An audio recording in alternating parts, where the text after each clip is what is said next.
wanna go to a place.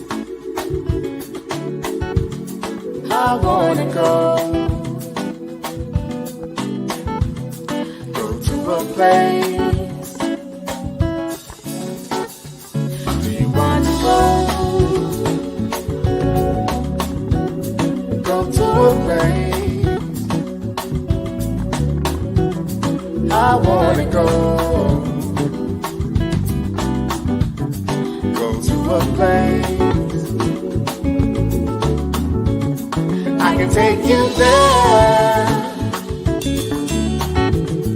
I can take you there. Do you wanna go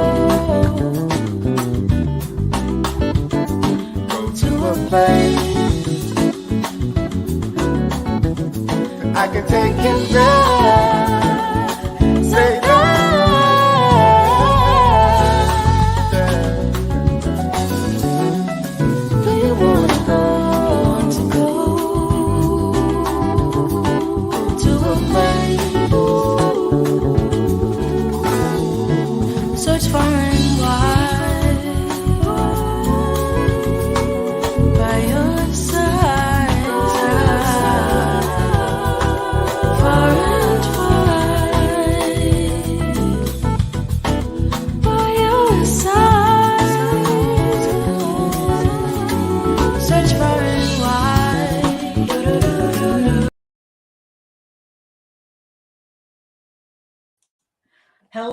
Hello, and welcome to Mosaic with TJ Randolph. I am TJ Randolph. Welcome to the Divine Nine Sister Discussions. Okay, I'm very excited.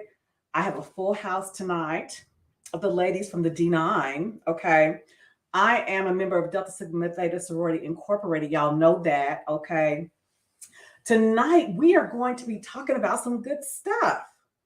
Okay. Two people that you've seen before. I'm going to bring them up first. Let me go ahead and before I do that, go look in the chat here and see who we got. Hello.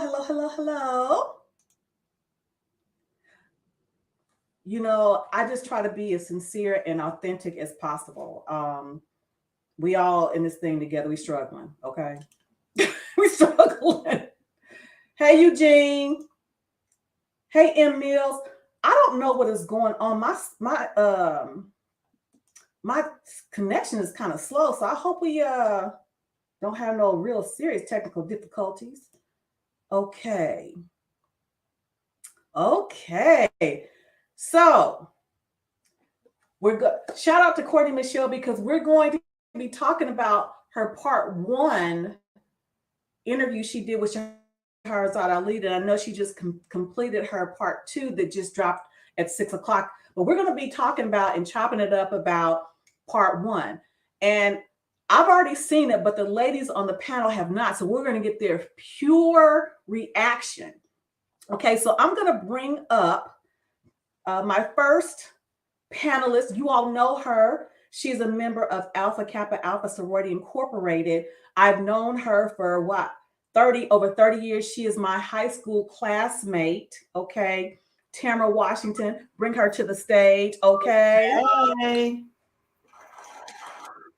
Hello. Hey, girl. Hey. Next, we have another member of Alpha Kappa Alpha Sorority Incorporated. You know, she's been here before. Joy Jordan. I have known her for, gosh, I don't know, since 80 something, a long time. What, 87, 89, something like that. Okay, so welcome to the stage, Joy Jordan. Hello. Hi, everybody. And yeah, it's just been a couple of years, 2-3 years, something like that. It's all good. It's a few. Yeah. Okay, now this is a new guest, and we are working. We don't see her lovely face just yet, but she's in the house. We're gonna hear her lovely voice. We're still working on the technical difficulties, but she too is a high school classmate of me and Tamara's. Okay, her first time to the panel. She is a member of Zeta Phi Beta Sorority Incorporated, Please welcome to the panel, Kim Smith. Hi, everyone. Hey, Kim. Hey, hi. Hey, How are Kim. you doing? How are you Hey, doing? Kim. Hi, how are you? Good. Thank you. Thank you for joining us.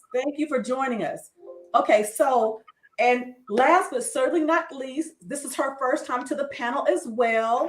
She is a member of Delta Sigma Theta Sorority Incorporated.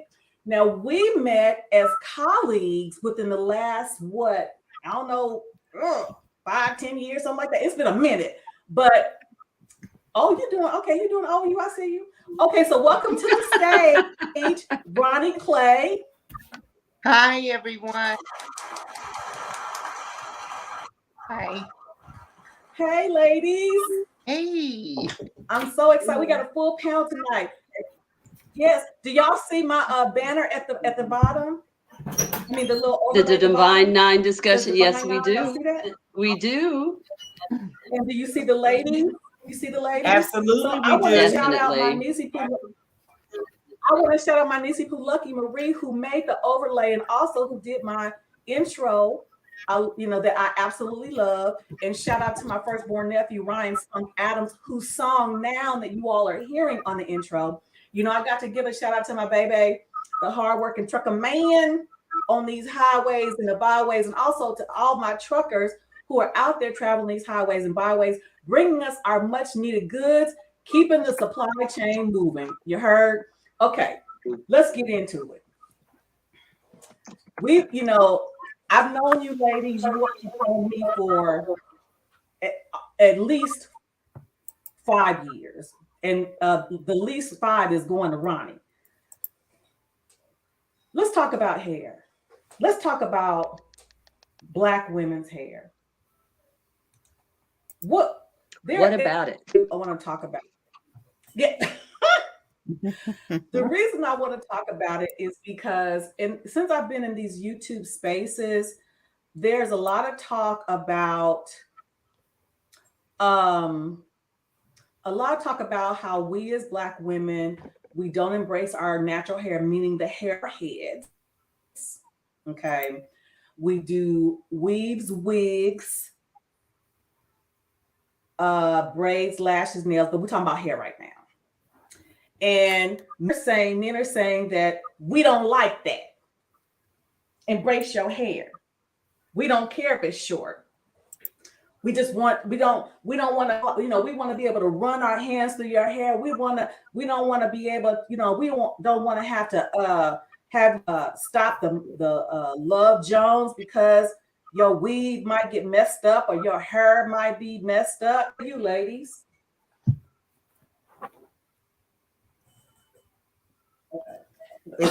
Are you asking us to respond? It was like, because I love my hair. What do you say? Well, what do you say that when men say, I don't want that? Well, you're not the man for me. Huh? Get over it. And mind your business. However, what they fail to understand or acknowledge is that sometimes we do this because there are underlying conditions and or reasons. Some may have alopecia. Some may have not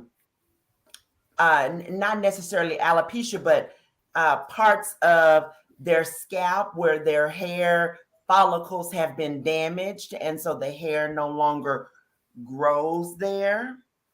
So there are a number of reasons. However, it's hair. We can do what we choose to do. They grow hair on their face or they cut it off, but it's their choice. And they do it because they like it. We do this because we like it. That's an interesting point, because some men say that a man will say, well, yeah, I could grow this, but it's mine. It's actually growing. I'm not buying it. This is mine. Anything that you purchase belongs to you. Just like your car, your house, your watch, your clothes. Hey, you put your watch on and off. You take that on and off. Ain't nobody got no problems with it. And that belongs to you. You put your shoes It does. off and on. You take your shoes off and on. And your socks. Ain't nobody never said your nothing. Pants. Those things are necessary. Those belong to you because guess what? You purchased them. I don't know. I mean, wait a minute, hold on, Joe. Kim and Ronnie, what do you all say about that? Well, I can respect a man that embraces a woman with her natural hair because to me, you know, a brother also to the stringy side of hair that just so happened to be blonde or brunette. So I could really appreciate a brother that embraces me with natural hair. You know, and I've met guys that really like the long, you know, flowing weave because I've worn those as well. But I mean, is it because it's pretty or because it's you like long stringy hair and you might cross over at any point? So I could really appreciate a brother that's into natural hair because you know we have so many that's crossing the street in other words dating white women with the long flowy hair. So I appreciate them respecting the authentic sister. I promise you I'm authentic. I'm all natural under here. Yeah. Well, and I'm see, and there it is. I have so many. Yeah. I maybe it's because of where I live right now or just me growing up. Excuse me. I grew up in a house where my mother was like, perfect example. You can be anything you want for Halloween as long as you look good. And so she was an advocate of you can be a very pretty clown, you can be a very pretty hobo, but you're not going to be looking crazy. And if I can find something to enhance what's already there, why not? I think the biggest complaint, now mind you got to remember, I'm from the dark ages. I've been out the game for a minute. The biggest complaint I ever really got was, you going to keep that bonnet on? I was like, you better believe I am. And guess what? And they kept it moving and it worked. It was suddenly became a non-factor. You can get this bonnet or you can get the step in one of the two. What? Really? Girl, no. And there's a whole bonnet lifestyle right now that I'm definitely not a fan of, but okay. So you say different strokes for different folks. That's why the world is the way that it is. Everything is not for everybody. Right. And I appreciate a man that lets me be who I want to be. Amen. What I want to wear. There you go. I've been married 26 years and he knows. Don't talk about the hair. Don't mess with the hair. Tell me it's cute and that's it. You know? Okay. So we have another married veteran on the panel. You said married 26 years. Yes. So Kim, I want you to say it one more again for the people in the back. Woo.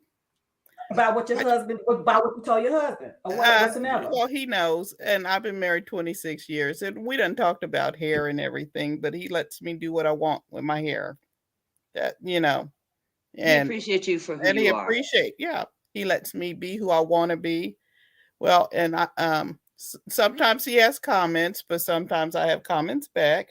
But you know, it's just I don't tell him what to do with his hair, and he doesn't tell me. I appreciate him. He appreciates me. No, you don't lie to us. Elaborate, Vincent Williams. And before you elaborate, let me go ahead and grow you to this. Me and Mr. Randolph met 4 years ago, and I had the big curly hair, right? And the first thing he said to me, he said, "Oh, I like your natural hair." And I said, "Hold on." I said, I have hair, but this ain't it. Yeah. So I mean, you know, because I want to, you know, and the wig that I was wearing is like the hair that Ronnie has grown out of her hair right now. That was the style and almost the color, you know. But I said, hold on, just so you know, I have some hair, but this ain't it. Girl, this might have been a telling story as well. When I was dating my husband and I had just gotten off of work, and you remember everybody was rocking them ponytails back in the day? Mm-hmm. Girl, we having a conversation and I'm sitting there going, uh-huh, and I'm steadily undoing my ponytail. Steadily. The whole time he talking to me, I'm like, mm-hmm, uh-huh. Because I didn't have the drawstring. I had to get the whole weft and wrap it around with the pins because I didn't have it like that. So I'm up here doing this and I go bloop.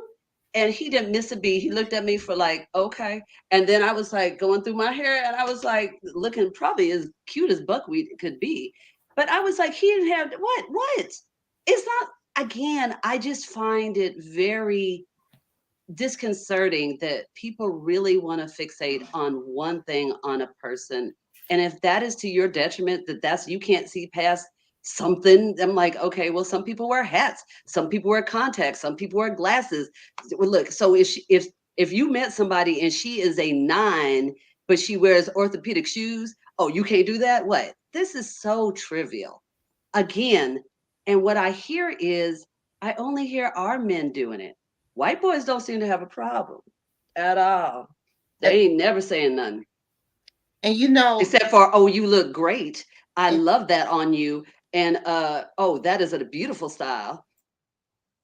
right. They know this ain't real. They know. I would think that if 22 inches came through.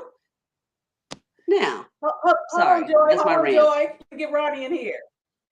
Okay, by me going to a multicultural church, one thing that I noticed, as far as being on the other side of the fence, the white guys, they're more attracted to me, to ethnic women with their natural hair. Whereas I notice a lot of brothers,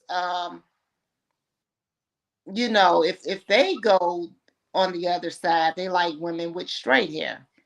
That's just been my observation. Even on social media, most of the Europeans that date outside of their race, on the African American side, they mostly have their natural hair. For some reason, they're turned on. I would just say that if they gonna date black women, they just date. Camera first. They ain't nothing. Let me say this, Joy. Is it their preference, or are they curious? I agree with you. They want to touch it. Yeah. They want to understand it. Yeah. They want to see how it feels. They want to ask questions about it, not just them, but their relatives as well, because they're not familiar with that texture or that grade. Yeah. So I think they're more curious than they are anything. They're used to stuff like this. Unless they marry, a person that's at, and that's a lot, especially being in the church. Most of them marry women with natural hair in America. I love the natural hair look. Okay, so I think it's great. Hold on. Let me ask you this. How many of you, whether you're married now or have been married before, was your hair issue for your man? Now, what I mean by that, because some will say, well, it's an issue for men, but they just didn't tell you. What has it been a point of contention in any shape, way, or form in your relationships when you were through the course of it? I mean, I want to get your thoughts on that. My hair does not define who I am. It just says what I look like at this particular moment. Yes. So it doesn't define today. who I am. Mm-hmm. My mood, my attitude, my personality, my disposition, the way I present to you, how I carry myself doesn't change because my hairstyle is different.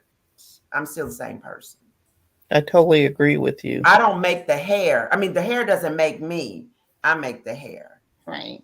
So if you can't take me with however I look, you can't take me at all. And see, my husband has always been there. He done seen every hairstyle, everything that I've done. Hello? Oh, I was just saying my husband has seen me Mhm. with the short hair. He has seen But- me when I've taken my weave out. He doesn't tell when I was natural, he doesn't seen it all and stuff. But he knows who I am, like Tamara was saying. He knows the woman I am. So it has never been an issue. Well, what do you say? What do you say to men and women who say, "Well, you don't like yourself because you're putting other people's hair in your head, you're putting in other people's textures that's not." What do you say to that? That's your opinion, and it's like an asshole. We all have those.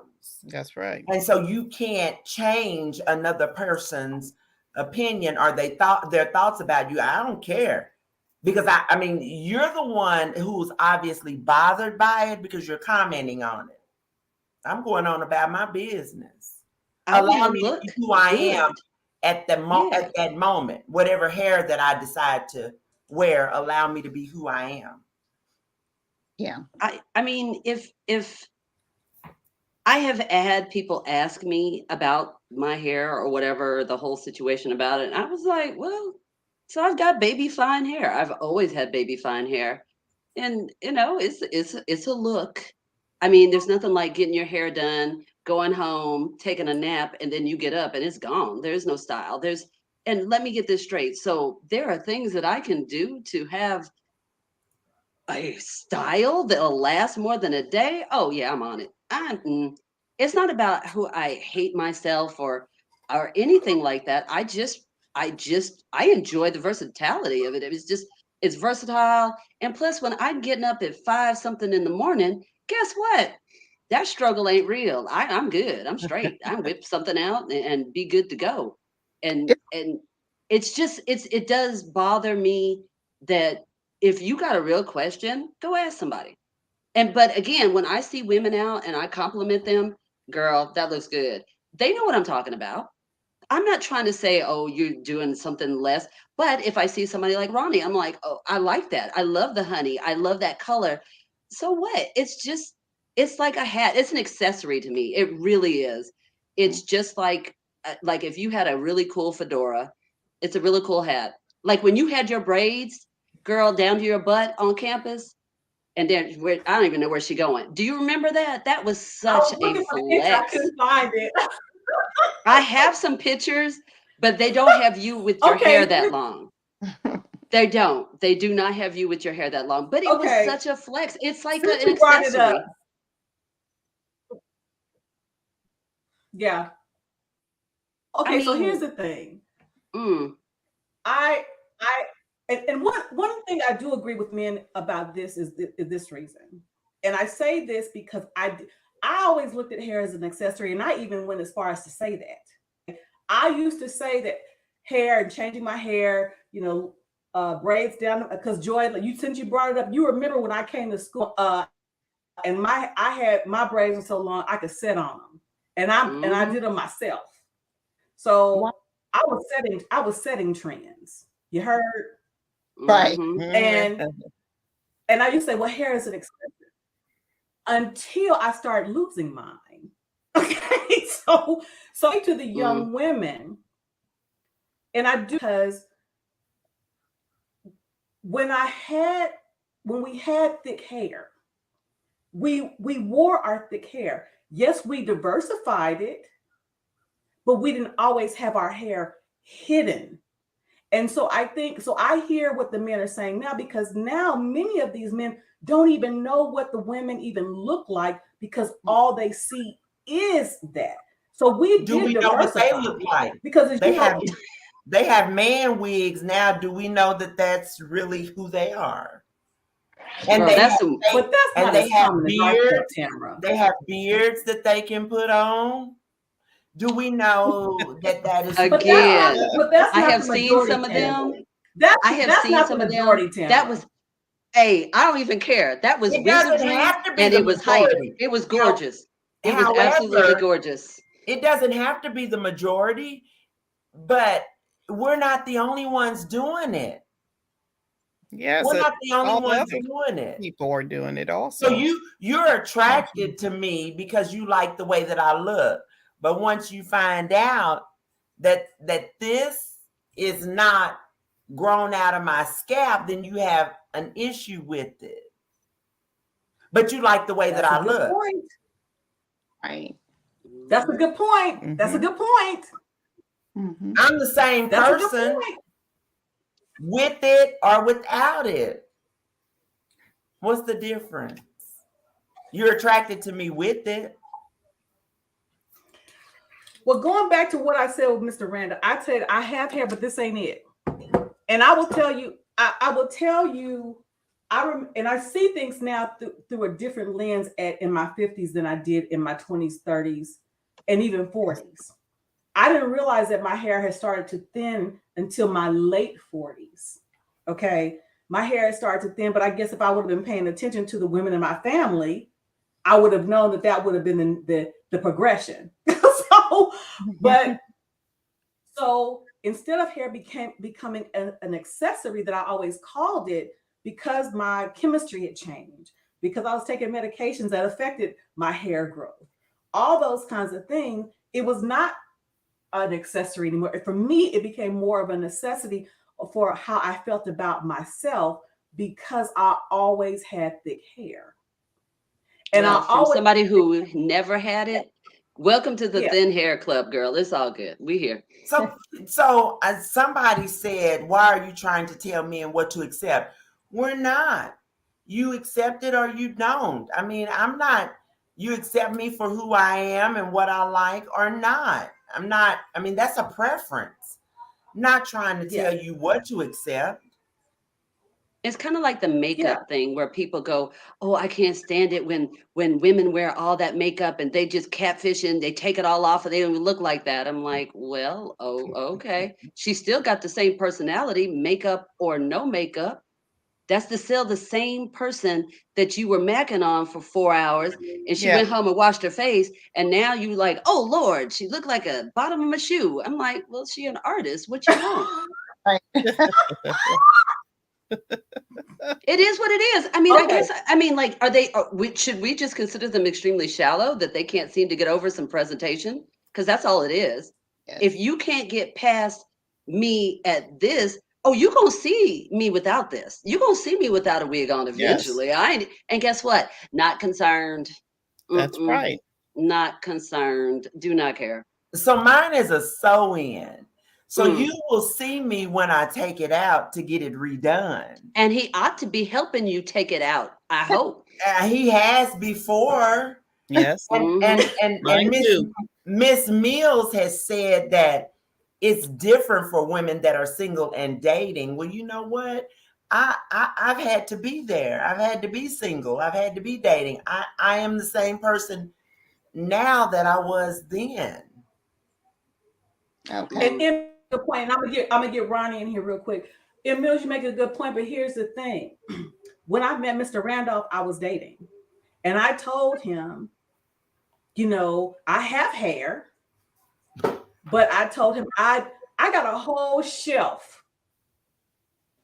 You understand me? A ledge up, depending on my mood.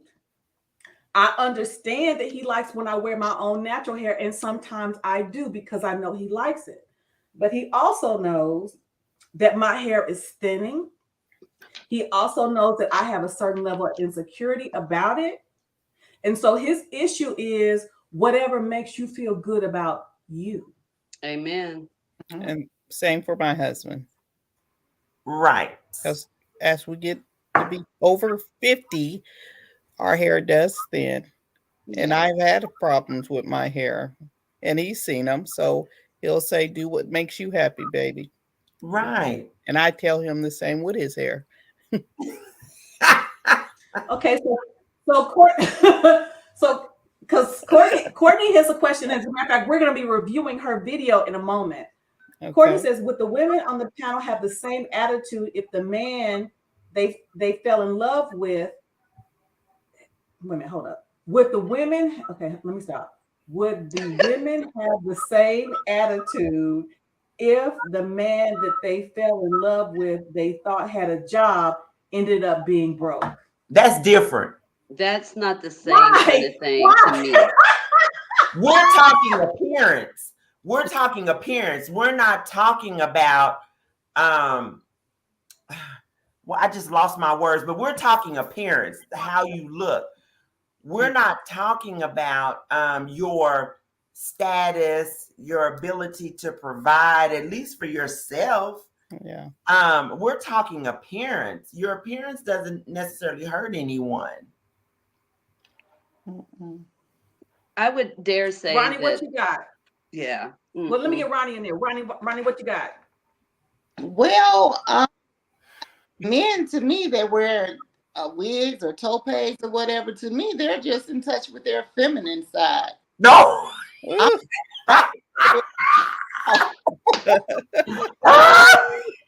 Go ahead, girl. Go ahead. Mm-mm. Okay, you can come a little closer to the camera, Ronnie. So she's saying if you lose it, she's saying if you losing it, just go on and let it go. Go on and let it go. It's not sexy to me if you just let it go. Whereas you got a guy that's in the mirror more than you. He has to get his hair done. He has to get his sew in and his wig tight. That's just being too in touch with your feminine side, and that's a turn off. Yeah. So no, I don't appreciate that. But although I do appreciate a guy that's well groomed, and it's ditto for us. I'm sure they would appreciate it if we're well groomed, regardless of if it's a weave or if it's your natural hair, whether you wear makeup or not. Just, keep yourself presentable. Well, Courtney's saying your looks is the equivalent to that man having a job. Nah. I disagree because wait. I bought some expensive wigs, but men go through the same thing we go through with their hair loss and everything too. As they get older, their hair thins out, or they want to see what they can do to kind of grow back that bald spot or whatever they're having and going to, So they go through some of the same thing when it comes to their appearance and them getting older too. I agree, Kim, but you know what? Your looks does not pay your bills. No, it sure doesn't. don't. Well, maybe it could. It could, depending on what you're working. I mean, it could, but just to keeping it real, your looks not gonna pay for your housing, pay for your food on a consistent basis. You know what I'm saying? Yeah, that means that you're depending on somebody else. Mm-hmm. I don't know. I disagree. I don't think that looks are equivalent to a man having a job. I don't see the correlation there for me. Well, okay, so now see, here's the thing too. Okay, so listen, these women on my panel, we're all in the same age group. So we're going to see things differently. Now, the only thing that I would agree with for the most part is when you have women that are in their 20s, that are in their 30s, and all you see, and they have full head of hair, full, and they say it's a protective style. Protection from what? And the reason why I say that, because we all the same age group here. The only thing we had for our protective styles when we were coming up is either cornrows or individual braids. And the individual braids didn't even come into play until maybe the 90s. So let's be real here. A lot of it is laziness. A lot of it is. Part? Now, when we get older, our situation is a little bit different. Are you saying that? Let me make sure that I understand what you're saying, Tara. I'm confused. Are you saying that people are deciding the level of effort to do our natural hair versus us having extension, wigs, weaves, whatever, is because we feel that it's just easier to do this? Is that what you're saying? I think in many instances it is. And that's why, and I say that because, I've been in love with hair all my life. Mm-hmm. Before there was weaves, I was wearing towels on my head. But the difference isn't so pervasive in the market. There was intermingling of it. A lot of these women, that's all they do. So men don't even know what they look like without it. So that's so I do understand. I have no problem with diversification because I've been a proponent. You know, like I said, even before. Forget it. Let me go ahead and bring it up. Let's talk about pictures, shall we? Ooh. This picture right here. Let me go ahead and share my screen. Let me share my screen. Let me share my screen.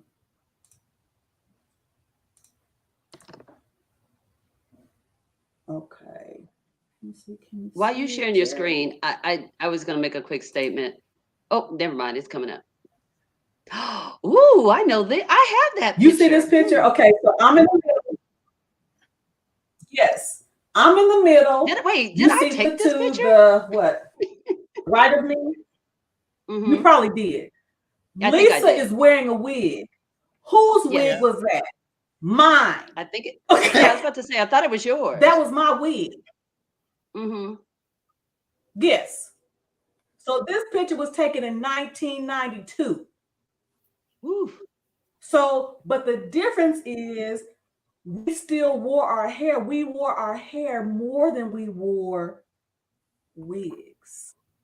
Mm-hmm. And I have We a. wore I our have hair a. more than we wore wigs. But Terry, it's a different thing, Go and I ahead. think it has to do with the economy of certain things. In 1992, I remember when I learned what wefts were. I remember thinking, "Oh my God, that girl bleached her whole head." Then I was like, "Wait a minute, wait a minute, that's not what." For somebody like myself, do you remember those things used to cost so much money? Girl, you can get you a good cheap wig off of Amazon now, costs nothing. Mm-hmm. And that's now. And but back in the day, there was no way I could have afforded. I mean, it was like $500-600 for a full head of weave, and then it was gonna look half crazy sometimes. But now it doesn't cost anything. It's just it's it's simple, it's easy. But I dare say this, you talk about it's easy to do. Girl, you call me on one Sunday and I'm doing a 2.5 hour wash day on this thing. Girl, let me get this wet. Guess what it looked like? Our hair. Oh, it's a 2.5 hour ordeal to press this, to do everything else. But it's what I choose to do. I mean, I like how it looks. I mean, I don't necessarily have a fight Yes. or a struggle with my hair, but I've got thin hair. Why not? And I enjoy it. And again, but what I share to younger women, specifically my daughter, because my daughter got a full head of hair. I said, listen, don't hide it if you don't have to. Because there's going to be a time. I said, look at your mama. I said, look at your mama. There's going to be a time that you might need to hide it. So if you My don't daughter's have all to natural. hide it, don't. My daughter is 100% natural. She's been natural for probably 6 years now. Both of And mine are too. yeah, she's not conflicted about it at all. She Mm-mm. comes home, I catch her trying on my wigs, and I'm like, okay, heifer, put those back in that room. Oh, and I've got pictures of us, and I was trying to find some that were older, but Terry, they didn't quite qualify. The hair wasn't the focus in those pictures. Sorry. You remember this picture, Tara? I know them. I know both of those ladies. Yes. Okay. But it's a pretty Yes. picture. What's But wrong with also, I have it? another picture here. And so again, it goes back to what I think. I'm really glad that my husband didn't make it a big deal. I have to be honest. It was not until coming into these spaces that I knew men had such a problem with it on a larger Some men scale. do, Terry. Now, Some men do. I said on a large, I said Some. on a larger scale. My husband prefers my hair, but it's not a deal breaker. I will tell you that there was a friend, God rest her soul, Sheila. She used to tell me about, I don't know if it was a friend or a relative of hers that had been married for years, and her hair was, you could see through her to her scalp. But her husband did not want her to wear a wig. I was losing my shit, and it didn't even concern me. I said, how, but like I said, I was losing and it didn't even concern me. But I'm like, it was obvious that she didn't feel good about herself because, again, for women's hair, it is our crown and glory. Yes. And if you lose it, but because her husband was so, rigid about wigs, even though his wife was suffering about her confidence, this went on for years until he ultimately gave in and allowed her to do that. Now, and I also said, going back, and then I'm gonna let you all talk, so I won't talk all over you, but I remember going back, 15 years, I worked when I lived in Virginia, shout out to the Commonwealth.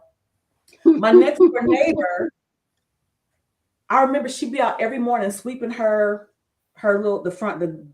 driveway, and they had been married 30 plus years, they were retired. She had this wig on every day. And I couldn't understand it because, see, I still had a full head then. Mm-hmm. I couldn't understand, why she got this raggedy ass wig on. But as my hair started to thin, that I understand now. Yes. And apparently it didn't matter to her husband what she had on her head. She did it. He allowed, because it made her feel good about her. Mm-hmm. Your thoughts? I think just in the past when we were growing up, we didn't have all these wigs and weaves or all that. A lot of people in the 80s were wearing jerry curls and flips or whatever they were doing. And I just think it's a time where now that our culture has changed. The hair, we didn't have access to weaves or all of this that happened. The new generation. And then we had the power movement where now natural is great. You know what I mean?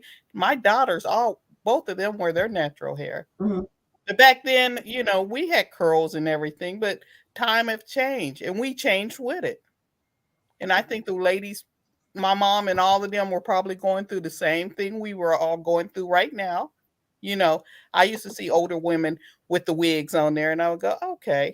But I didn't know the reason why, and we couldn't afford the wigs, me growing up, because we didn't, they were just not there. In colleges, we didn't have wigs we wore or even weaves that we wore. We just heard about them in the early 90s and I was like, what is that?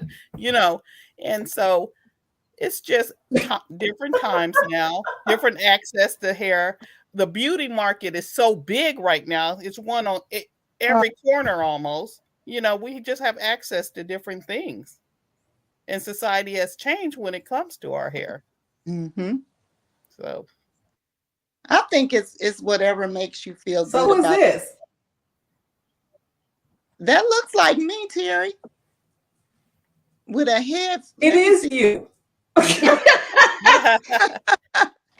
Is that, I don't know if that's a weave or my hair.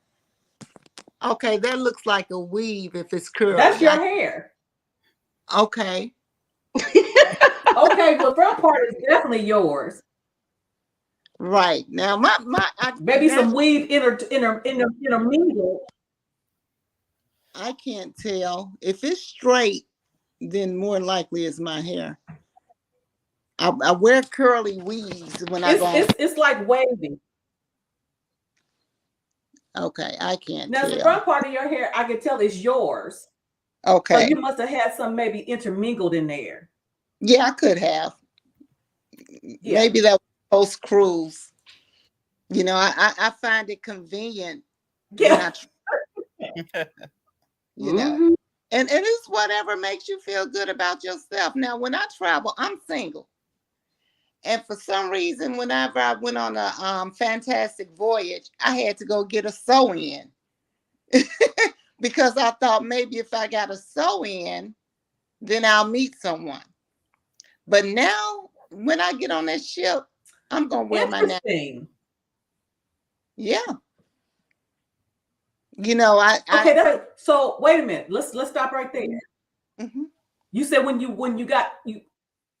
would meet someone and you would get a sew-in. Let's unpack that. What's that about? Well, that was back then. Now I don't care. I wear my natural hair. But that was being single and coming out of a kind of a bad marriage. I was just doing anything I could to make me feel better about myself. Anything that I thought would enhance my true self to where I can attract someone. And then that was just the way I thought back then, because I was fresh out of a bad marriage and I wanted to meet someone. But now I get on that ship, I'm going to wear my natural hair or some kind of ethnic style if I want to, and I'm going to feel good about myself. Whereas for years and years, when I would get on that ship, I had to have a fresh sew-in, had to, So now there's nothing wrong with natural beauty, and I find now that more men are attracted to me because of who I am without the weaves. It might just be your level of confidence has gone to the part where it just supersedes it. And that's true. That's true. Your level of confidence has made it is a non-issue, regardless if you have your natural hair or whatever. You're just a beautiful woman, and they can sense that. And not that they don't think it enhances how you look, but you are is what they're seeing. They're not seeing the hair. I think they just go, oh, that's a nice, attractive. It's just like people like boobs. They just like, some people like boobs, some people like ass, some people like hair, whatever. I think that most men, again, can kind of figure things out. Terry, I did drop a couple photos in the other Facebook chat that we had. Okay. In our messaging group and I wore the wig that I have on that we went to for Shelly's party. I wore that wig like all weekend. The big honey afro wig, girl. And when I say this thing is huge, I wore I wore it on the plane. I wore it the whole weekend long. Nothing but, oh my God, that is just beautiful. And I was like, you know what? If I could do my hair like this, that's all I ever wanted when I was 3 was an afro. You been married how long, Joy? 27. Wow. You been married how long, Joy? It's 27. Mm-hmm. Now, in Mills said, I never worn wigs or weaves. My grandmother had hair down her back, but had 8 kids and always wore a wig. Because she had 8 kids. She was busy. That's why. She ain't got time. She got to cook for them people and everything else. Lord Jesus, that's what it was. Mm-hmm. So men that are in the chat, what do you say to M. Mills saying the same thing? Her grandmother had hair down her back, but she wore a wig because she had 8 kids. I need to hear from you. Because what I find very interesting, and we women do it sometimes too. We got all the answers. We got all the answers for men, and they seem to think that they have all the answers for us. I'm just saying. I saw something that somebody posted. This had to be not 20. What? Go ahead, Terry. I'm sorry. No. Where'd you see it? Oh, yeah. That was it. Vincent. Yes, him. Was it this one? Mm-hmm. That comment. Was it a marketing strategy to the Black community? Maybe. I think that things have changed, and everybody wore wigs back in the day. White people wore wigs. Mm-hmm. I mean, that's the big thing. Everybody wore wigs. And when it became accessible for Black women to do it, we did it. And so as things become more accessible, people do it. I don't think it's as much as it's a style thing. Think about the first time that, people had multiple cars. Oh my God, they got 2 cars. Okay, well, because they could. It's sometimes just because we can. I was like, okay, I'm going to experience this.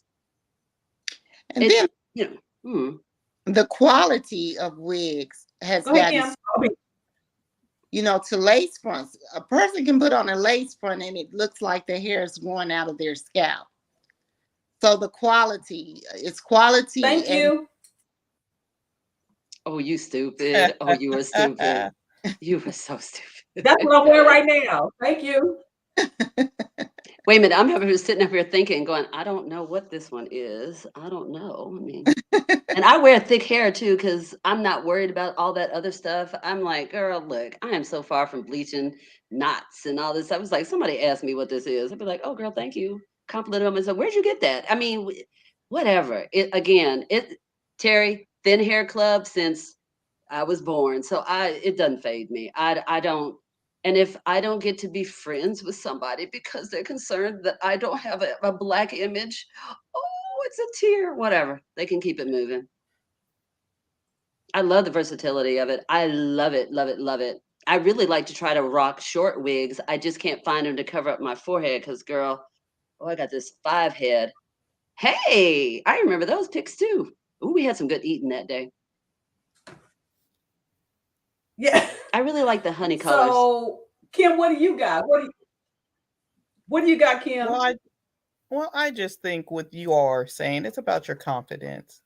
Do what you want to do with your hair. If it makes you feel good, that's great. That's what counts. I'm with Tamara and Joy, which they said from the beginning. Just if you're confident, if you want to wear what you want to wear, you should have the right to. And I've always Let been me see what confident picture in you wearing sent my me, Joy. weaves and weaves. Huh? So, Tamara, Go ahead, babe. can y'all hear me? I think I'm going out. Tamara's here. Okay. No, we hear you. Okay. Yeah, I like I was just saying, it's just confidence. It's just confidence and being who you want to be. Mhm. If I want to wear a short blonde wig one day, I have the right to, right? If I want to It's a wear the long choice. wigs, I have braids right now. Yeah. It's just who And I they want to don't. be and when I want to be. And Kim, they don't define who you are. I am the same person. You sure are, girl. It doesn't, girl, You already know. Yeah. It Wait, doesn't wait, matter wait. what my Hey, hair looks like. you know how they say on TikTok, put a finger down if you have bleached your hair a different color and took out all of your hair because you didn't know what you were doing because you had a perm. And then they told you don't color your hair, but you said, I know what I'm doing. And you colored your hair anyway. And when you got out of the shower, your hair was all on the ground and you didn't know what you were going to do. So thank God you rocked the wig. Put a finger down. Yeah, been there. And we've all been through this. I think all of us have been through hair things that have happened to our hair. I think Fell it's just, out. You know what I mean? Everything. it's a choice, y'all. We're versatile. That's that right. just shows how versatile we are. I mean, I think people put too much stock in this. I mean, this is who Yes. I am. My hair, it doesn't change the person that I am. Quit looking at those things. I'm presentable. I'm not walking around with my boobs or my butt hanging out. I mean, what difference does it make? Different strokes for different folks. Joy. Girl, you couldn't have told me when I was All in right, ninth Joy, grade. I was not rocking my fro. Y'all see my ace? You see that right there? I was trying to get my fade going. Oh, I've been natural. Girl, I've cut off all my hair so many times. That's probably, it just was crazy. Oh, I was loving that look. Oh, I was loving that. That was so fly right there. I was so fly. And God, I look like I was 8. Jeez. I think that, huh? Just thank you. I think I'll take that. No, but do you see the picture I have of us? Do you see the picture of us at the right now? Yeah, this was so much fun. Right now. This is her. But that's the wig I wore all weekend. I wore that wig all weekend long, and it was just fantabulous. But you know what? M. Mills was talking about, that it takes confidence to change your appearance. You can try things out. Why not? I will never dye my actual hair again. I have finally learned that lesson. I don't do well. And the only time I've ever had my hair burnt out was, other than that time I colored it, was at professional places. They had left it in too long or whatever. I have thin hair. I know it. It doesn't take it very well. So I'd go get me another color wig. Like, you remember I had the black and red on? I had the black and red. I got so many compliments. Had fun with that. I think the only thing that I would suggest, again, and everyone, it is a choice, but knowing now what I didn't know then. And I am glad, like I said, I have always, as you know, you all have known me for over 30, most of you have known me for over 30 years. I've changed my hair often. And a lot of times we women, we change our hair based on how we feel. Because there would be some times, especially if I went through a breakup, I cut that shit off and start something completely different. I'm seriously. Or if I had, you know, then I would put some braids in. So I think many women, we've always done that. I think the difference is we have so many more options now than we did then. Because back then we could only either do braids or our natural our hair. When I mean natural hair, I don't mean the natural texture, because for the most part, most of us were not wearing our natural texture because men wanted long, silky, straight hair. So most of us got perms. Can I keep it 1,000 wow? Yeah. Yes. Can I keep it 1,000 wow? So none of us were wearing our natural texture. So when I'm talking about natural hair, I'm talking about the hair that's coming out of our head. And I think that's what men are talking about. But most men weren't checking for women wearing natural texture, because I remember being on the campus of OU. They wasn't checking for what they call the earthy girls. They wasn't checking for them. They were checking for the girls who had the quote unquote good hair or had the perm, silky press. Don't play with me. I'm too old. So that is the difference. We have more choices, and those choices have been passed on to younger generations. So what I will submit, though, young ladies, you know, when you say protective style, I still struggle with protection from what? Struggle with that. It's if you unless you have a medical condition with your head, or you over 40, or you take medication, I'm struggling to find what you're protecting it from, because our mothers, our grandmothers, they either wore their plaits, they went to what they used to call the beauty shop and got their hair pressed, they wore cornrows, and the sun was still the sun. What you protecting it from? The protective part, I believe, is the wear and tear of us pressing it, the heat, curling it every day, more heat, just damage from not knowing what people are doing to their own hair. I believe that's what protective styles for me it means, because I know that I've seen people curl their hair. I was like, you know, that thing on like 8,000, you don't need it to be that hot. They don't know how to take care of their own hair well. So it's a protective style for many reasons. Or like when I had that little perm color incident, I was protecting my hair to grow back because I had to put something on there because I was looking real cray-cray. So, I mean, it's a protective style. I don't consider my wigs a protective style. I just love them. That's it. But a lot of young women, they call it that. And see, I understand. I think they just heard style that, because again, I got braids underneath here.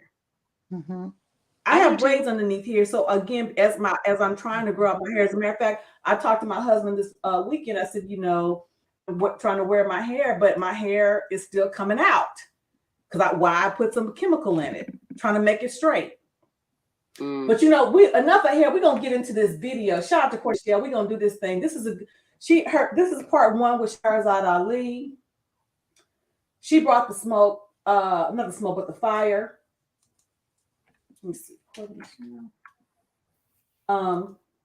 We're gonna look at part one, and this is really, okay. So Kim, you were on OU's campus. Do you remember when Shahrazad Ali came to OU? Do you, Joy? Any of you? I will have to see. I do remember her coming. I don't know if I got to come and see her. Oh. Mm-hmm.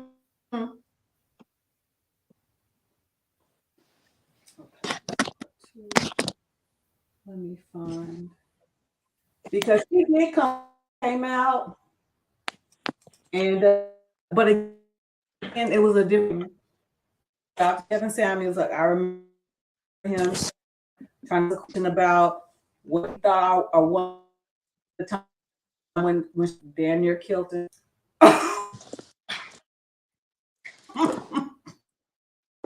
Like the hell? So let me bring this. Hold on a sec. Okay. Okay. Can y'all hear this? Hold on a minute.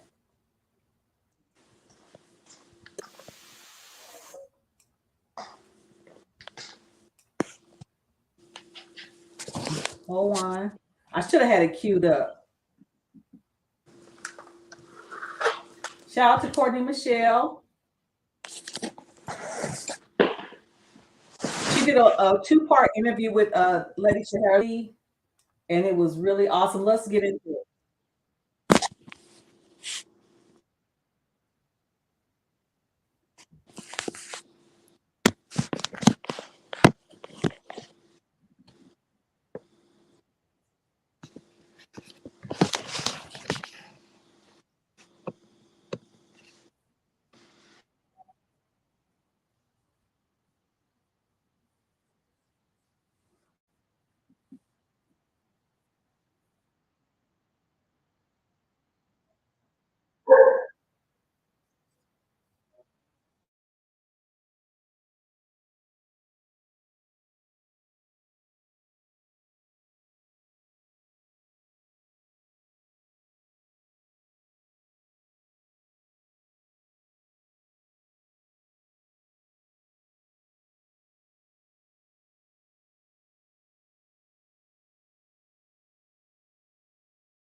Hey, Terry, I can't hear it.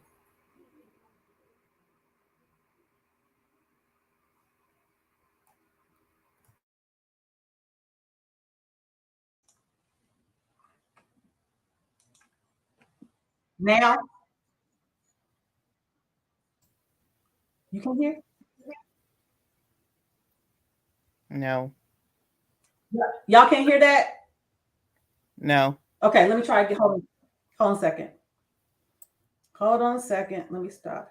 We'll try it again. Okay. Present.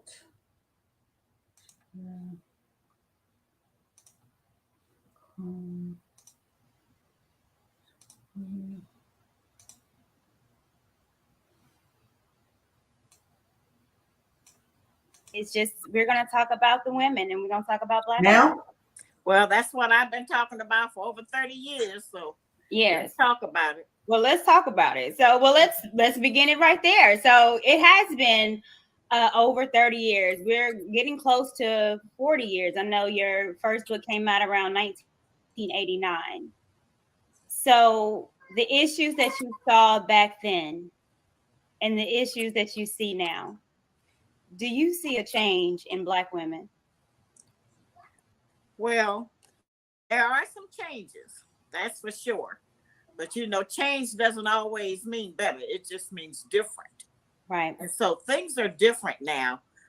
Say back in the 90s, as just as a starting point, I think we were more joyful. We had more expectations. We hadn't been so disappointed as to get so cynical. We didn't trust anyone. I think the root of most of our issues is our distrust of our Black men. So you think we were more trusting then 30, 40 years ago than we are now? Yes, absolutely. What At that time, the white power structure had not destroyed the Black man's image like he has done over the past 30 years. Okay. And so he still was very special in our eyes. And we were special in his. Girls went to school, they came out, they had picked ideas for careers. The boys had different ideas of work and jobs. They intended to go to work, many of them. And remember that in the 90s was at the peak of the crack epidemic. And so we were losing each other in that. It was just terrible. And crack was the first drug that the enemy had come up with that separated the mother from the cub. Mm-hmm. Okay, it made Black women who were strung out on the drugs, we functioned differently about our children. In fact, we didn't even acknowledge most of them. Right. And that's part of what we're dealing with now. Our grandchildren and great grandchildren are going to school and trying to mate with the great grandchildren of the crackheads of the 80s and 90s. So those personalities are out there, and they're doing a lot of strange things. They have uncontrollable anger. You know, they have the bipolar issues. They have hostility, and they're murderers. Yeah. So all of this came through the seed of a lot of those drugs. As I said, I think we'll be dealing with that for generations. It's the broken family syndrome between Black men and Black women. You had some households with the grandparents, the parents, and the children all on drugs, all on crack. Yeah. So no good could come out of that. And the people who put it in our communities knew that. They offered it to our men as an opportunity for a job, to work. Until they became addicted to the money and the filth that goes along with drugs and alcohol and prostitution. Yes, all of those things invaded us, and it separated us as Black women from our men, because it was real hard to try to love them then when they were on drugs. Now I'm an 80s baby, and I unfortunately the crack epidemic affected me and my father, where he left when I was 2, because of drugs. Yes. So I wasn't raised with my dad either. So I've always been a lot of our issues because we were fatherless and because of the crack epidemic. Okay, so I'm gonna get back in there, but before we go any further, let's start with Kim. What are your thoughts so far? Does any of this resonate with you going back in the 80s and early 90s? What do you think so far? What Shahrazad Ali has said thus far as our image and et cetera, and then I'll go down the line. Well, I totally agree with her. I mean, we all seen this growing up. We all heard about the crack in the early 90s in the Black communities. We all seen where the Black women are, it's been said where Black women have separated from their Black men because they had to be the head of the household, a lot of them. So hearing what she is talking about, seen it. And I think she's right on the money with a lot of things that she is saying. I think. Oh, I'm sorry. Go ahead, Kim. Oh, okay. I just Sorry. think since we are 60 babies, and in the 80s we were going through the college and everything, like she said, we were going off to have careers, and men were too. But there was things in society that try to separate the Black woman from the Black man. And we've seen it happen, and we see it happening now with our government in which we live in the United States. So I think a lot of what she's saying is right on the money. Yeah. Joy, what you got?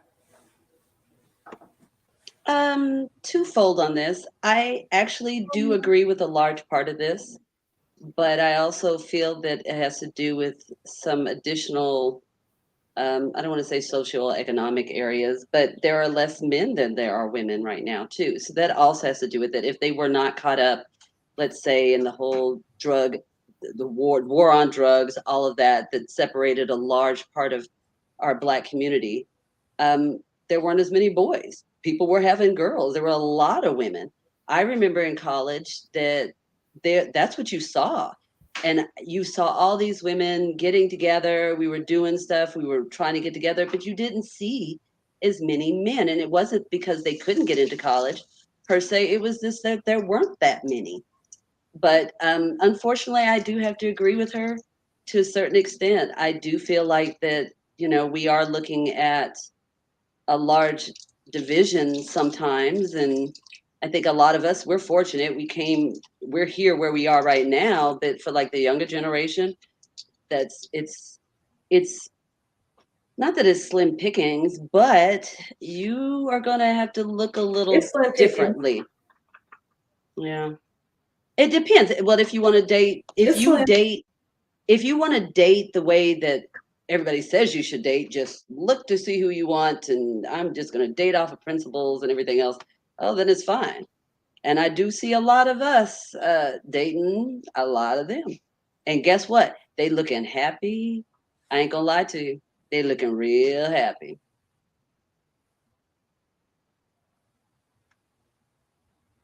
Okay, Tamara, what you got?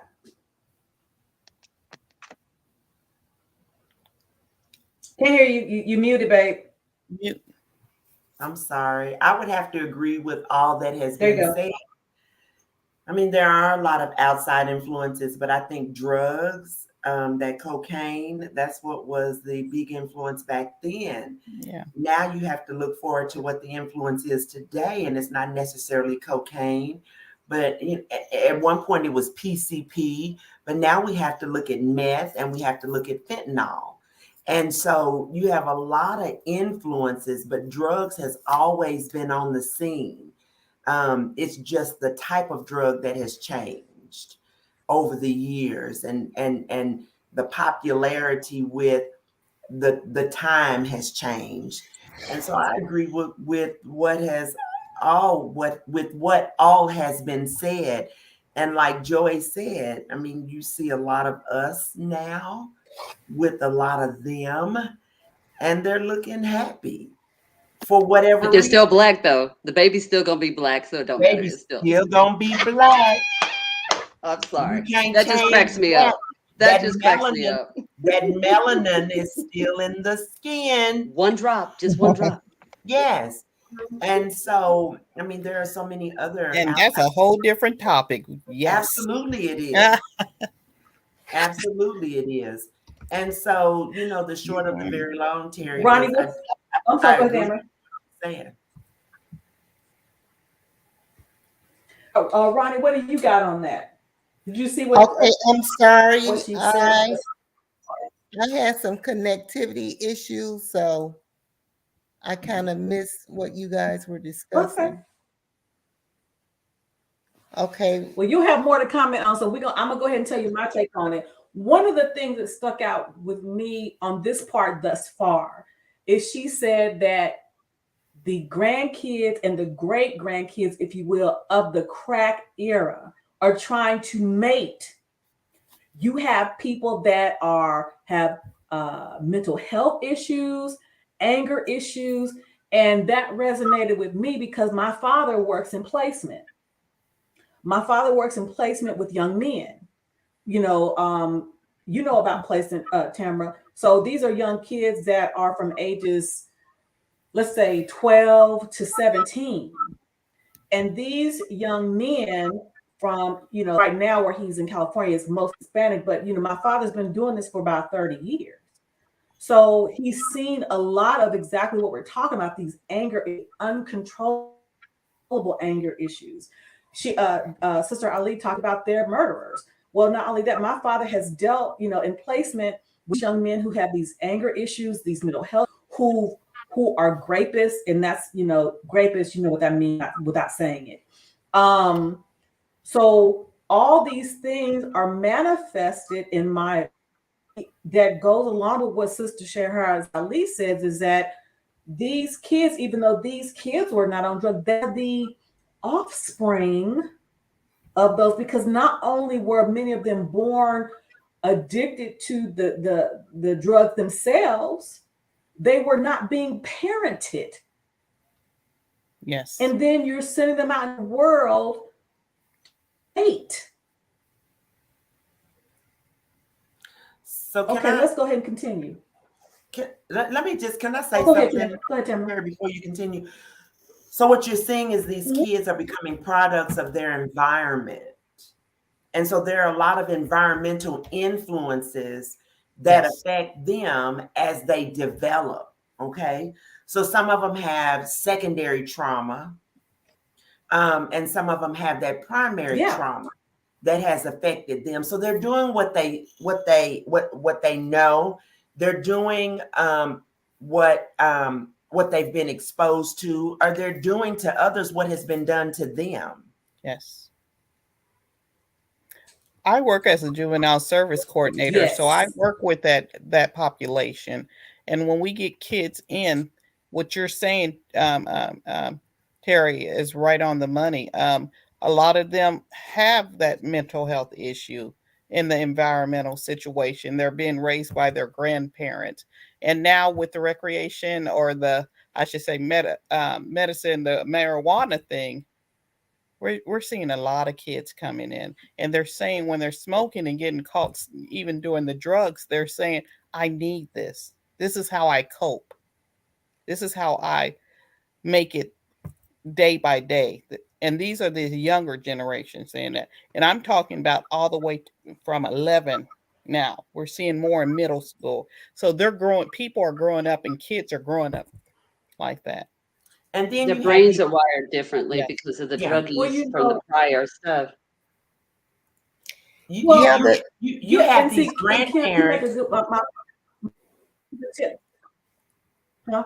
I was Well, just real gonna quick, say, one quick. My father was telling me, because again, he's been in placement for over 30 years, and he used to think that they would they could, not grant them weekend passes, et cetera, for if they were caught with marijuana and stuff like that. They're in California. Well, now they can't do anything because you have the again, like you said, Kim, the medical marijuana, and excuse me, and because of this mental health, they almost can get away with anything, and there's no accountability for anything because everything is under the umbrella of mental. and then there's no accountability because it's like children are having children. I mean, you find parents as young as, I know one young lady had a child at the age of 10. So how can she raise a child when she's a child herself? You know, they're getting younger and younger and younger.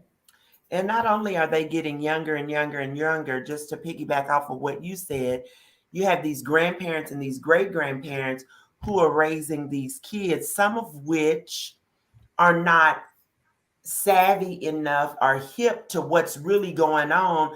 So you have kids who are playing their caregivers. They're getting over. Yes. Mm-hmm. And And So we they're also can't you have, forget, that's on one end of the spectrum. Go ahead, Kim. I'm sorry. and us as a community here, we don't have resources. We don't have enough resources to go out and help these families and stuff. So it keeps going on and on Yeah. and on. So, you know, we're seeing it more. So we really Okay, need I'm gonna to go ahead and get start started so you looking can see at. this part. Okay. No, go ahead, Kim. I'm sorry. There's a delay. I'm sorry. Go ahead, Kim. No. I was just saying it's going on and on. We need to find resources, or it's going to continue to go on generational. And like she said, we did see it in the Yeah. 90s when crack cocaine, and it's continued. And now with the marijuana, what's going to happen? Because me working with juveniles, doing our substance abuse, I mean, in the schools that I mean, they're telling us how many kids are. I get probably 5 referrals a day of kids getting caught in school, and I work in the Middale area. So can you imagine all the other schools that happening in? And when we are, like I said, when we're doing the intake, I have to have this. I need this. I've seen it. My mom has it. My mom has the card. That's where I get my stuff. So we have to do something about it. But I know that's a whole different topic. Maybe for another Wednesday night session. Yeah. Let's. But then now I'm realizing, and you talked about feminism and how that did a toll on the Black community, in particular Black women. So what would you think would be the main cause or one of the main issues? Would you think it would be, or would you say it was the crack epidemic, or is it more feminism, or they both played the vital part of the I breakdown think of our family? all of those, and nature played a part, because whenever a female is forced to fend for herself, get her own food, root for her own protection, whatever it was, it makes us hostile toward the males in the community. Mm-hmm. And that hostility has played out in many of our lives. And it has made us sometimes just so upset, so frustrated, and so deeply hurt by whatever values we have made up. It's not saying they were the correct expectations, but we had them. And I think those are the kind of things that have helped to separate us. Also, remember, the 90s was the time when the school system took shop out of the public schools. Right. So where our men were learning automobile repair, now you can't hardly find a young brother that can change a tire. They were learning that. They were learning air conditioning, carpentry, refrigeration, welding. Well, these were jobs that they could look forward to doing even if they just got out of high school. Mm-hmm. Well, those jobs were taken away. And at the same time, the school system took away home economics for the girls. You know, I was about to say that. The cooking, the sewing, the And how to do a what, how to keep house. how to clean, how to keep house. In fact, sisters laugh and brag about the fact they can't cook. Mm-hmm. The food is what sustains life. And traditionally, the females of every household around the world have been in charge of nutrition. Right. Even if the man goes out and gets the food, he brings them back to us to prepare it. So that's a very powerful position, since food sustains life, and it also determines how long we're going to live, depending on what. Yes, so that's a very powerful position they put us in, and then taught us not to cook and don't want to cook, and made it a excuse me, made it a hostile thing, and one of labor instead of one of love. Right. Okay, we got to talk about that, y'all. I'll start with Ronnie. What you got? What do you think so far about that? What this portion that we just talked about? You're on mute, babe. Okay. You know, I agree that the men are the providers, and you know, they bring home what they earned so that we can extend it and if take care of the family, feed the family. I agree with that, and I agree with the fact that like taking things like shop and home ec and different things from out of the basic school programs. I think that kind of hurt us, you know, to some extent.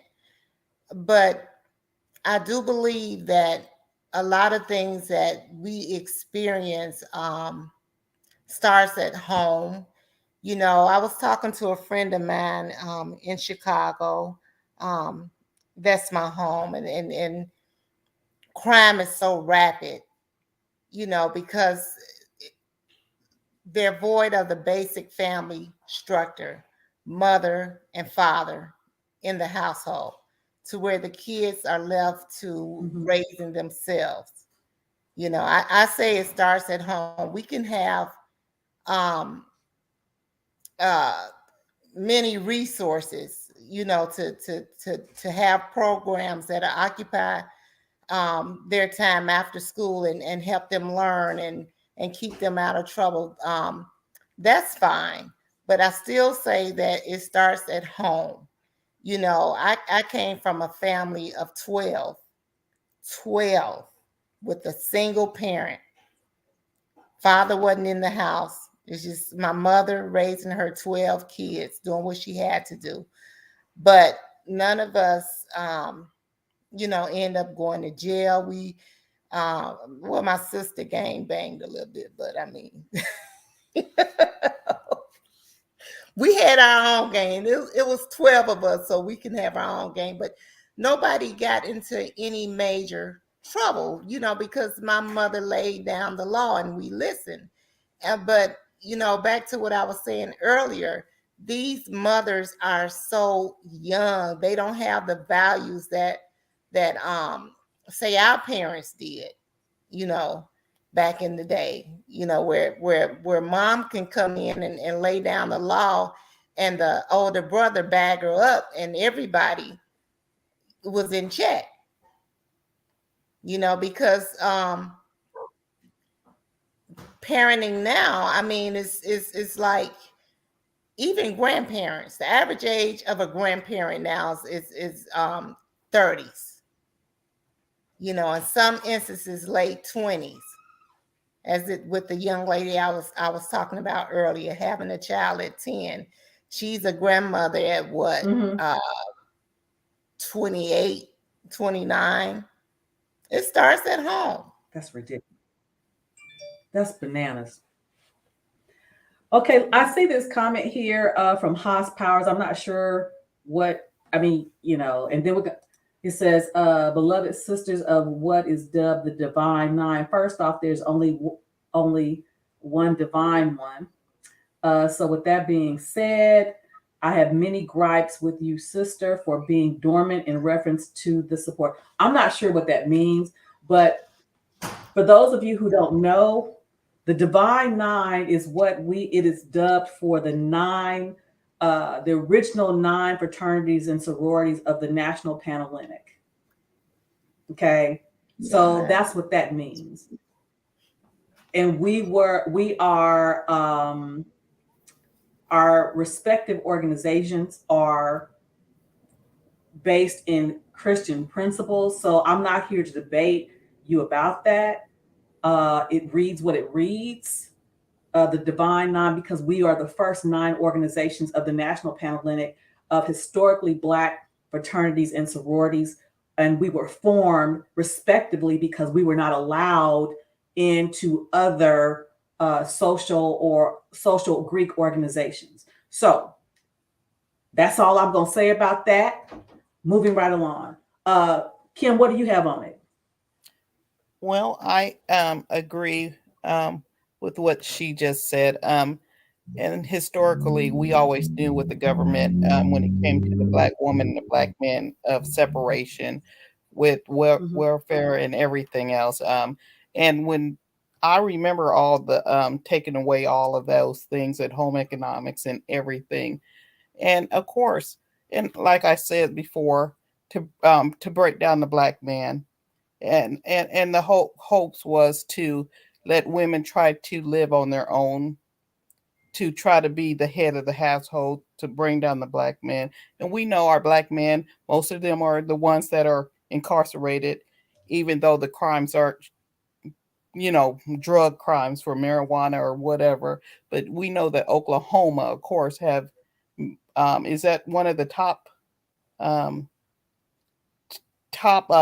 states that have Black incarcerated men. That's another thing. But what she's saying is so true. A lot of the household and the way the government has built is to bring our Black men down and to make sure that he will not succeed like the white man will in society. And we as women, of course, they broke down the Black family. And I was raised with 2 parents, and I know a lot of you were raised with the 2 parents too and stuff. But I see right now, you don't see that as much. You see the single Black woman raising her family. So what she's saying, I agree. We're gonna let Tamara get in here because she said because Tamara's got to get, so we're gonna let Tamara get her last words in about this portion, and then we're gonna say ciao for now to Tamara, and then we'll come back to Joy. So what I have to say is that, I mean, it can be looked at from all angles. Everybody, like I said earlier, we all have opinions. And I think we can all put our spin on things, but reality is that there are a lot of outside influences, regardless of how we look at it, that affect or impact our young people, and always have. Those things, some of them are the same, some of them change with time. And the unfortunate thing about it is there are a lot of negative influences that are overlooked or that are accepted as being okay. And our young people are suffering because of these things. The young lady who had the baby at 10, I mean, she's a child raising a child. What does she know about being a parent? Obviously nothing, because her parent must not be there for her. So then you have a 10-year-old with the newborn, and so she goes to school with her child. She gets ready for school. She gets her child ready for school, and they attend school at the same time. Where is there time for her to parent? Because she's learning too. There is no time. So you have that, and then you have the drugs, and then you have all of the other things. And those things are not okay, but they are affecting our children who are our future. And it's sad. It's really, really sad, because some things we disregard, some things we accept. And so we're building, in a sense, a community of hopelessness and helplessness. And here we go. Ooh. Okay, well, Tamara's got to handle some business. So thank you so much for being here, Tamara, and we will get you on the next one. Bye, Tamara. Bye. See you later. Bye. Bye, everybody.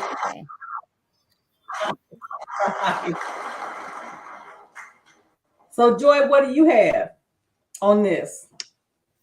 I listened to what she had to say, and what I find, again, I don't live in Oklahoma anymore. Socioeconomic diversity. Let's just say that. Gentrification. I see a lot of things going on in what she's talking about. I'm not saying that she's incorrect in any kind of way, but guess what they teach here? Not only do they teach still home economics, they still teach shop, and that has to do with money. And that has to do with what's available to do those kind of fun kind of things that don't have to do with the actual curriculum really here in this area. But I do live in the richest county in America. I know that. My kids know how to write in cursive. And so I was like, what do you mean they're not teaching cursive? They had to learn how to do it here. I don't know what you're talking about. Again, I know and I love the people of Oklahoma. I love, love, love them. Unfortunately, I feel like it's a lot of things. Do I think that there is a divide coming up? Yes. Has it been going on? Yes. Is drugs part of it? Yes. Do I think that this has been purposeful? Not 100%, but oh yeah, I think it's been framed. And figure if they could figure it out, they would. I mean, you just got to keep going. I mean, that's one of the reasons we moved. I mean, we spoke about it and said, hey, we ever have kids, we're going to have to, she got to go to private school. She can't go to public school. And then when we did have kids, or when we had Faith, I was like, we got to go. We moved up here. Oh my gosh.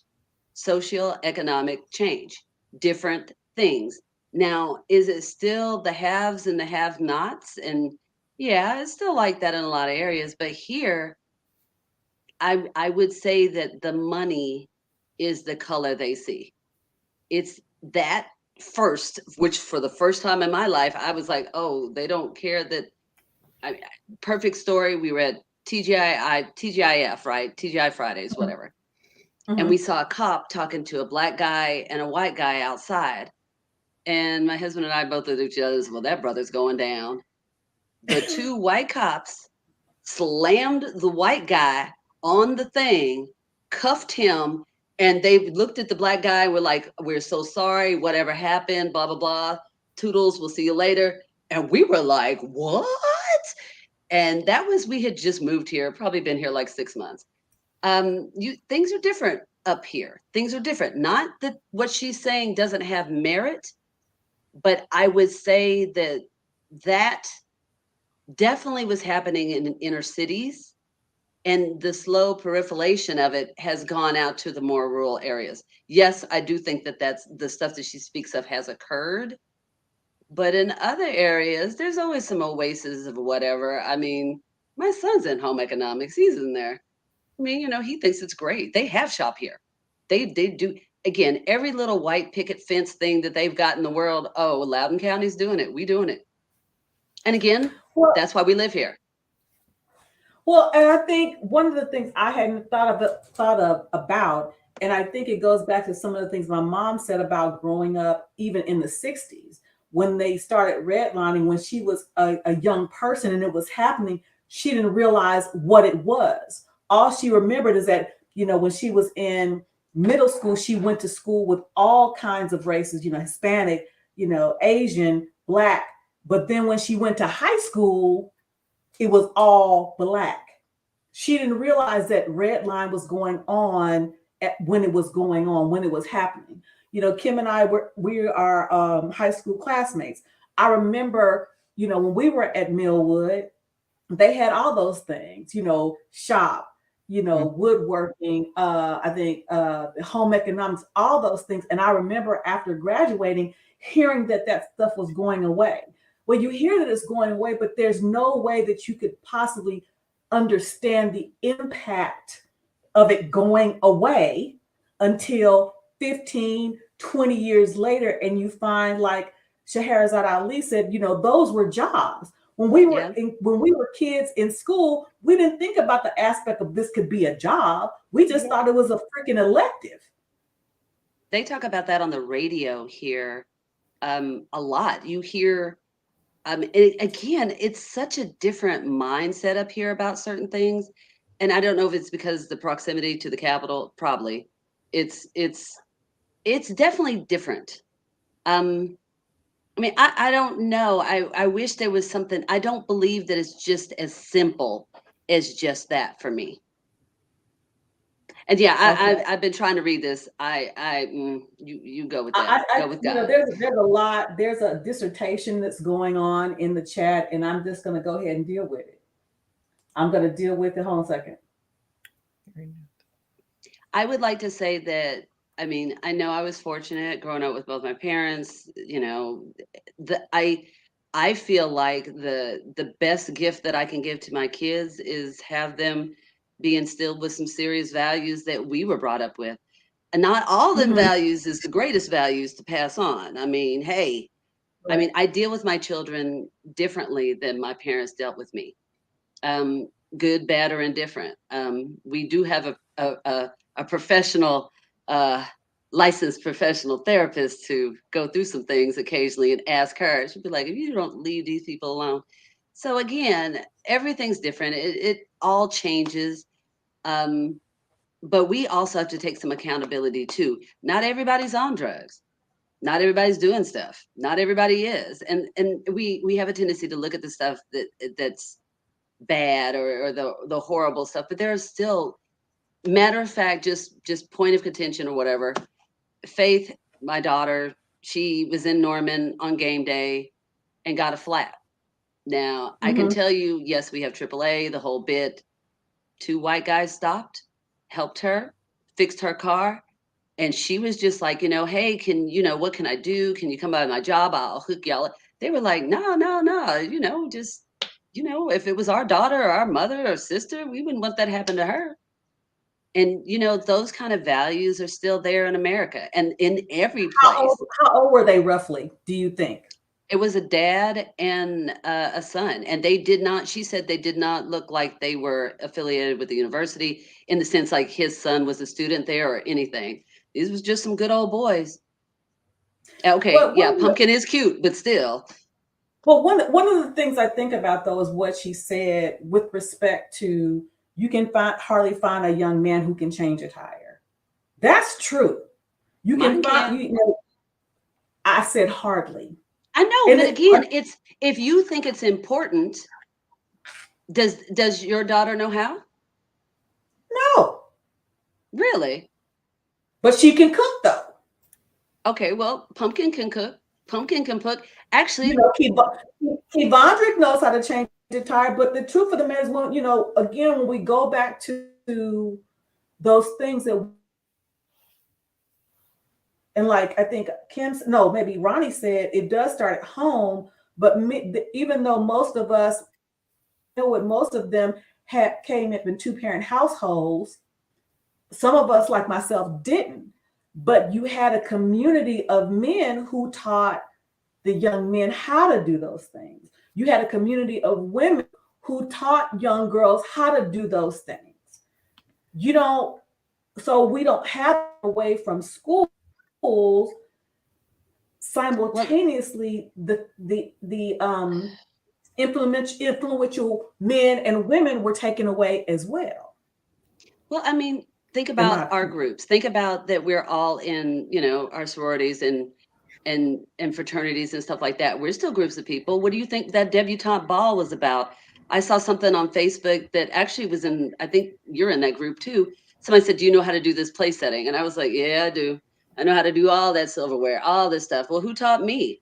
Well, good Lord. I mean, I don't know if I'll ever use these skills, but I was a debutante. I did all that stuff. There is a community of people.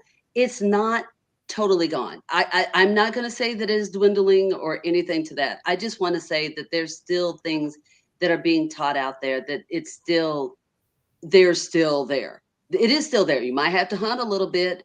I mean, you got Lynx, you got, the Red Hats, you got the Masons, you got all these other groups and organizations. If a parent really wants to get that kind of information to her child or his child, it's out there. That's just my opinion. Now, okay, I'm gonna let Kim get in on this. I'm gonna let Kim get on because I got some things I want to say about that. But Kim, go ahead and get in on what do you think about that so far? Well, I mean, I totally agree with Joy on the things that she was saying. We have evolved as a Black society. We are in fraternities and sororities. We're in different groups. My husband's a Mason, and we came from a mighty long way of what she's talking about. To some of us having the chance to live a good life, and some of us are still struggling doing that same. The mindset, it's based on your mindset and what you want to achieve and what you want to have with your life. I mean, us as a Black society, she talks about the Black man and she talks about the things that, like I was telling you, the government has stopped for a lot of people to get jobs back in the day. But a lot of this have came back right now where you can have home economics in the schools and you have that. My sister, she's the chandler of in Iowa right now, of a college. And she tells me all the time, she said, these kids coming out of these highs, they're not ready for college. Let's get them into some junior colleges, get them into some metro techs, technology schools, so they can learn how to take care of themselves. They can have that job, that they can have a certificate to do what they want to do, to be who they want to be.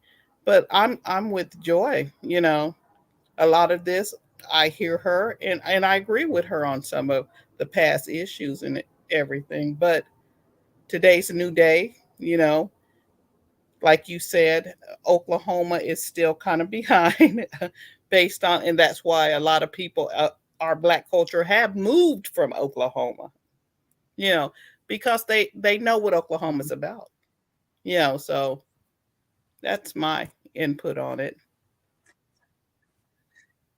Well, y'all make a very good point because again, I do think, when I had my daughter and we moved back to Oklahoma before I went on active duty, knowing what I know now, having had her, in different states and exposed to different environments and different cultures, different levels of school, different qualities of school, to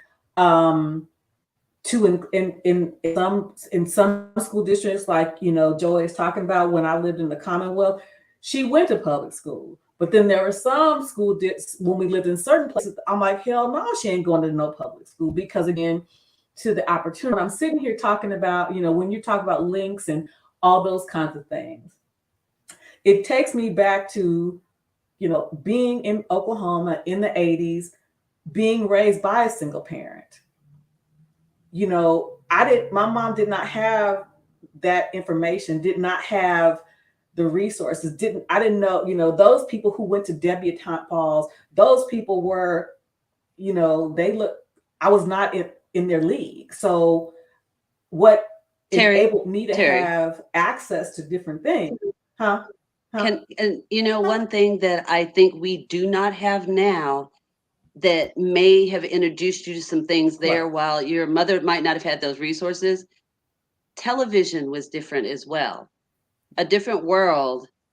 I wanted to go to a HBCU Yes. because I had seen the Cosby Show and I had seen a different world, and I was like, well, I do know one thing. Once I leave this house, I can go party with these people. But at least it showed me that there were people who looked like me doing big things.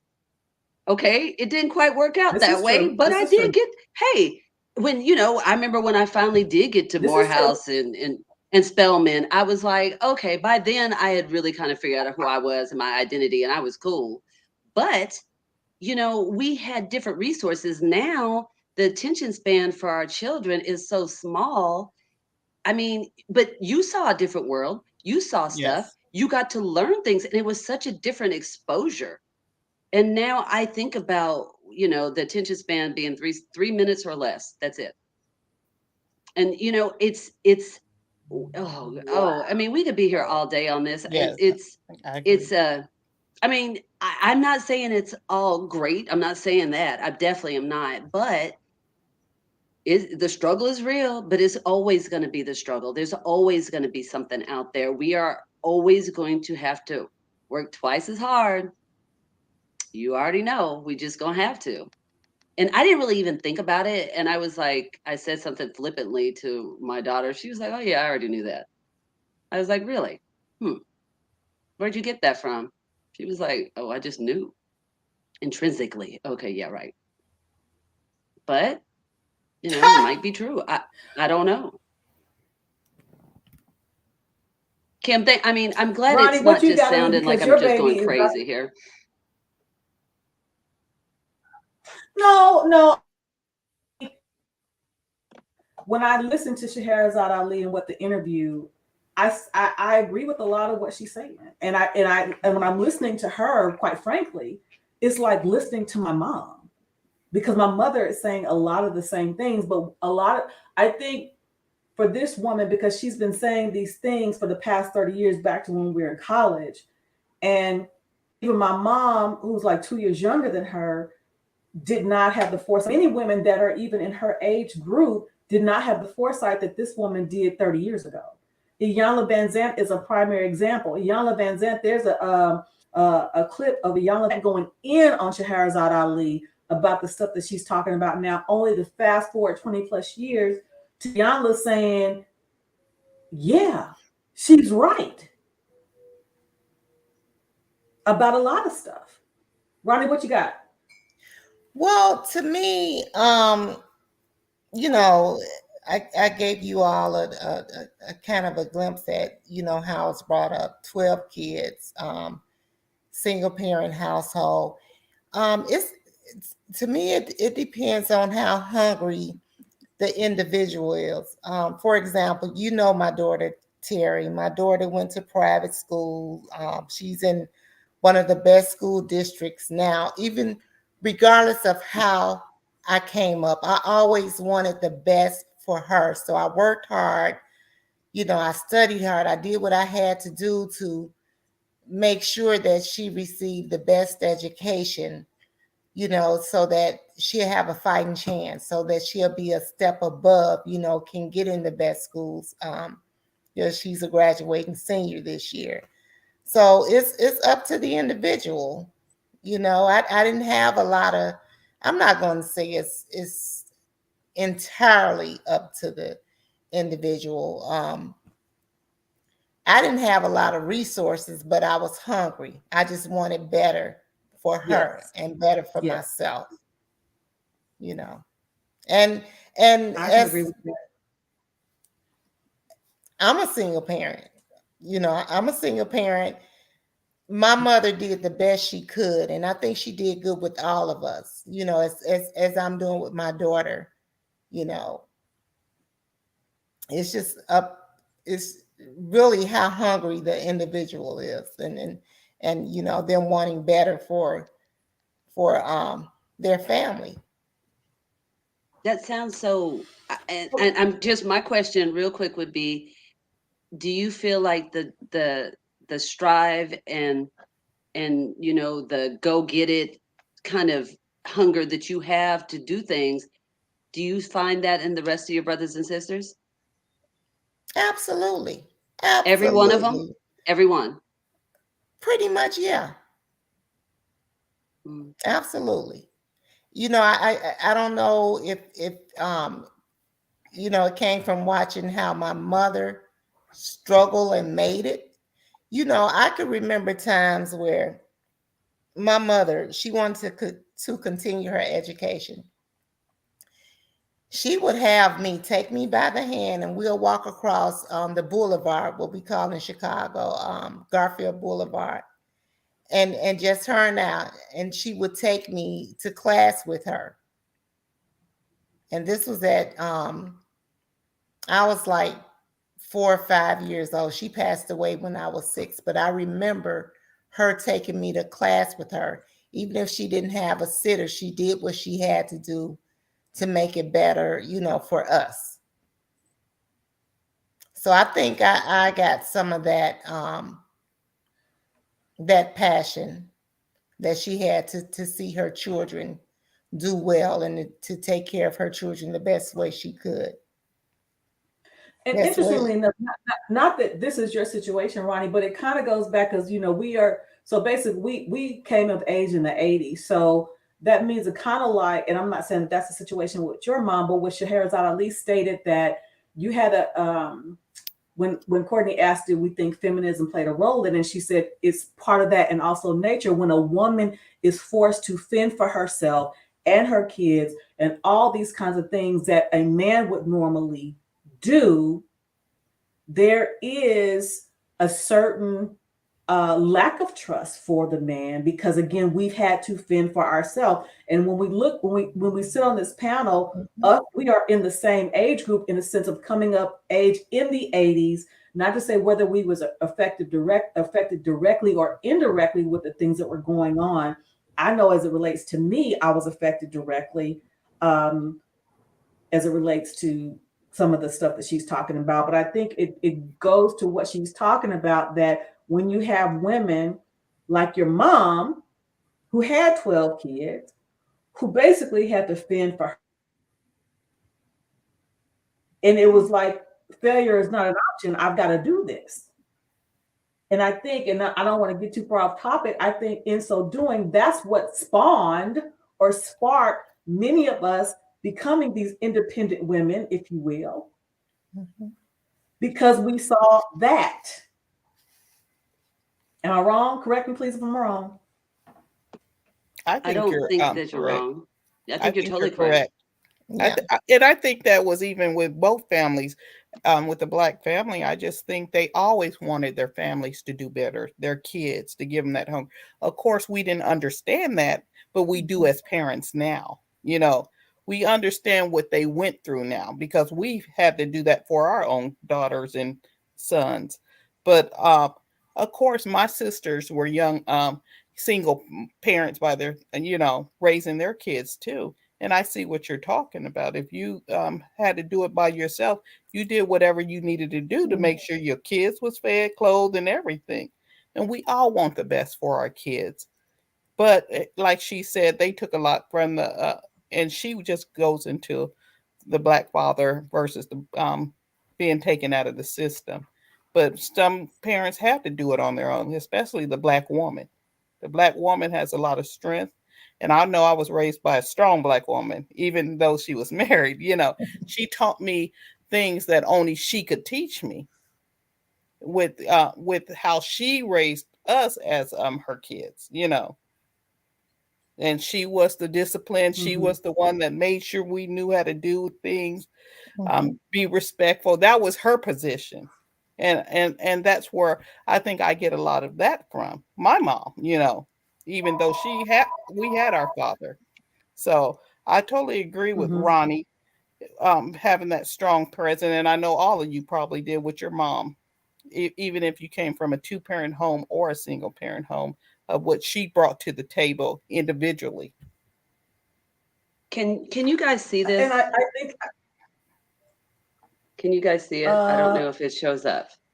You no, no, because of your background is going in your and out. background is Hold on. It says it's the BSA newsletter. uh-huh. This is from Mhm. 1992, when I was doing all sorts of kind of fun stuff on campus. And the headline reads, "The Dilemmas Within, the Questions of a Black America." It literally is still talking about the same kind of stuff. I mean, when I went upstairs to try to find some pictures about stuff, and just ironically, the very last page, oh man, I wish you guys could see this. I might have to turn my screen thing off. It's in and out. Yeah, no, it's hairstyles. It says pays tribute to the hairstyles of the Uh-oh. 80s and 90s. It Wow. just, I mean, again, but we've been talking about this for a while. And I'm not talking about just on this call. I'm talking about, every kind of change that's been there, we see it through. If nothing else, that's it. It might be rough. We're gonna make it. That's something we do as a people. We have continuously, we will be there. Amen. We're gonna be there at the beginning, the end, the middle. We're gonna show up and be like, oh no, y'all not getting rid of us. That's not gonna be that easy. Sorry. We will be there We're still Okay, standing, I'm gonna right? wrap it up. all day. Yeah, I'm gonna wrap it up. I think I've decided on a topic for our next get together, because all of us have young children. Some of us have daughters, some of us have daughters and sons, some of us just have sons. I think the conversation would be for next time, what do we see for our children as it relates to dating and relationships? Because their options and their pool is a lot different than what ours was, for all the reasons that you talked about earlier, Joy, the access.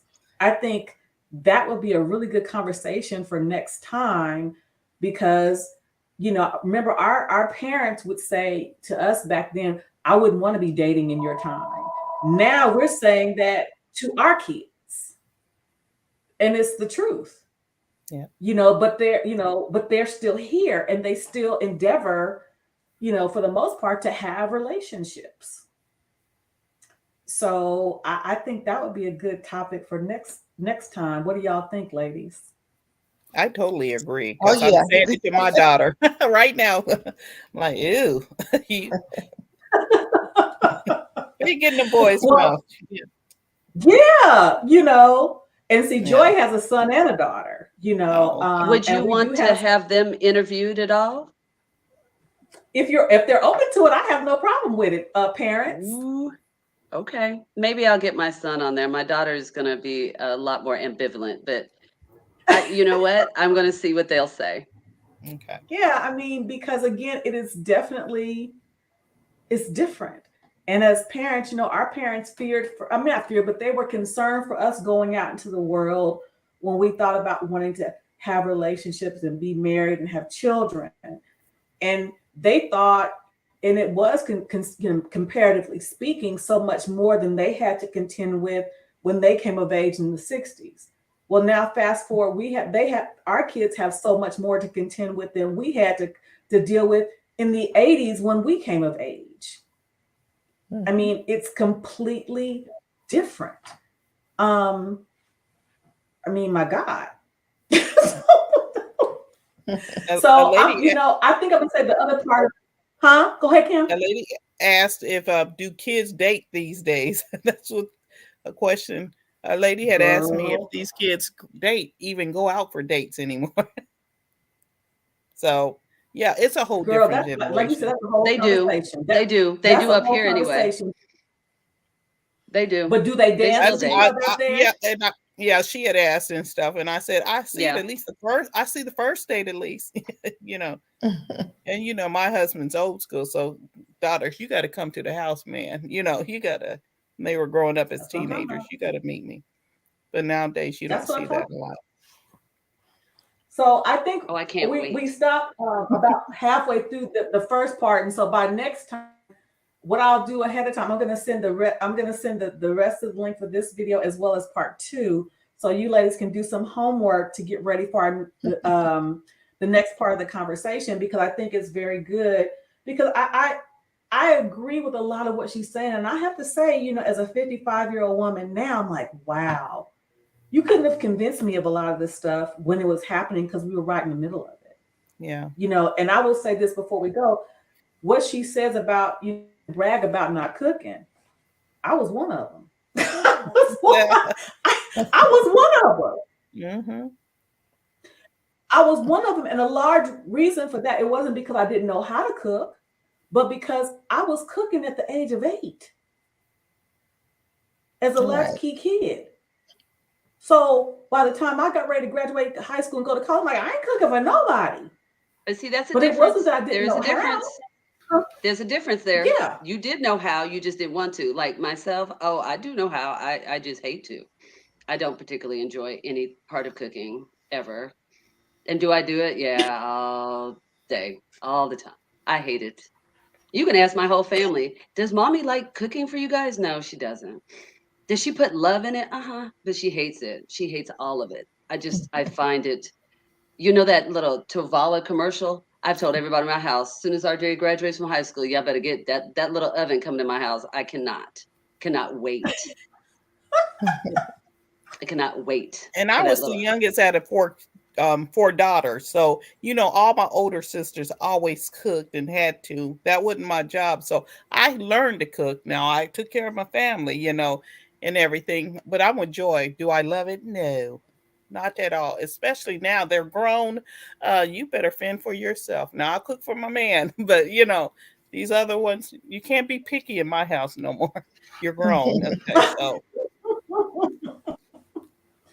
Okay, so I'm gonna go around and let you all have last words, and then we're gonna schedule our next chat. Joy.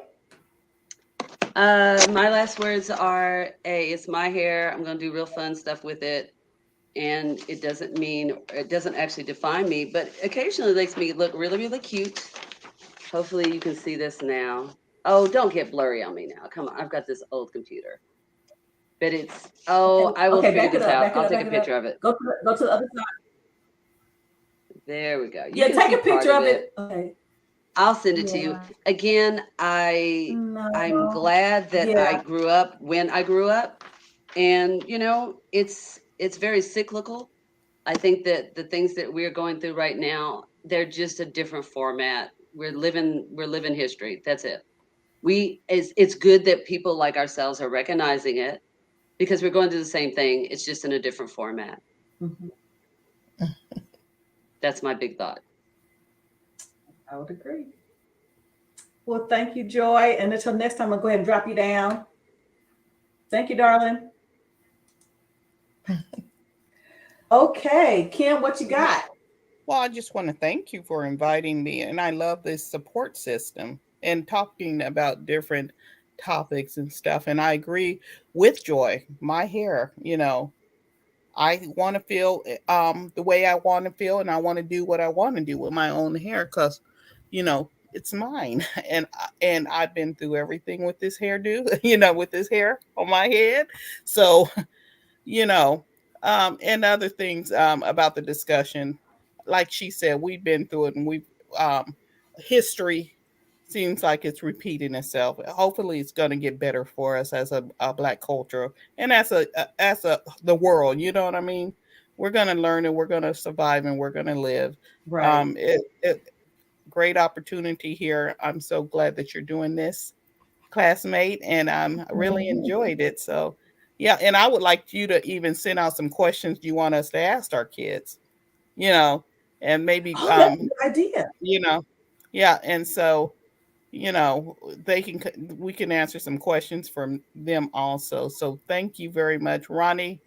Talk to you later. Also, nice Okay. meeting you. Bye. Nice meeting Bye. you. Okay, thank you. All right, Ronnie, what you got? Girl, thanks for the invite. I've enjoyed sharing with you all. And I am not my hair, but I just like it natural. See, you still got that thick stuff, you know. I got some thick stuff right here. No, I got some thick stuff right here, but not so much right here, right here. So, Well, yeah. girl, I'm pinning right here. So I mean it is what it is. You can't tell. That's why I wear it natural so that you know Mm-hmm. you can't tell. Well, Won't be I able like to. having these conversations with women within my age group because in these spaces, a lot of people have been saying, you know, we as women in my age group, we have the charge to try to share with our younger women about our perspectives and some things that they will get a hold of and some things they won't, you know, because I still, you know, I love the versatility of the hair, but I do understand when a man never sees your hair ever. Right. Now that I understand. You know, Mr. Randolph knows what I look like underneath here without this stuff. Well, when you have women that a man from the time they date to the time they marry, they never see what your hair looks like ever, Right. ever. Right. I think yeah, I can kind of understand where they're coming from. So, but thank you for joining, and so we'll see you in 2 weeks for our next chat. Yes. Thank you. Okay, Bye-bye. bye bye. Y'all, thank y'all for stopping by. You know, I have to do better with my time management. We spend so much time talking about hair. I didn't, we didn't get the chance to dig into the video like I really wanted to. So we're gonna pick that up uh, where we left off next time, and also go into part 2. Shout out again to Courtney Michelle. I'm grateful for my classmates and schoolmates to come and share their thoughts. And many of them, as you heard, have been married for over 20 years. Some have been married, you know, more than once, like myself. And then you heard from Ronnie, who is single. So you have different experiences, different perspectives, and we don't all necessarily see eye to eye. But I think that's the beauty of having these discussions because we don't have to see eye to eye on everything because we are all individuals. Um, I think one of the things that's very important, in as much as I do appreciate and understand men's perspective on being able to see what their woman looks like without all the stuff. And that's why I've shared, you know, I give Mr. Randolph what he wants sometimes because he likes to run his fingers through my own hair. But he also knows because sometimes I still have some insecurities about the hair that once was, that I feel good. I feel better about my appearance when I have some extra uh, tresses, if you will. And because he sees through to the heart of me, he knows that I'm, like Joy said, I'm here. Um, so I appreciate that. That is the compromise, but because I do know he likes again to have me wear my hair sometimes, and sometimes I do. But again, I do agree with my schoolmates that if what attracted you to me is this look, and I'm still relatively natural as far as my appearance, I'm not having a whole bunch of makeup, and you come to find out that my hair is not as long, does that make you not attracted to me anymore? That's a good question. That's a good question. So again, I appreciate you all joining in for and shout out to moderators, shout RM and also M Mills who always support. I greatly appreciate it. Until please like the video if you haven't already. I keep forgetting to say that. Please, if you haven't already. And until next time, ciao for now. Come on now, come on now.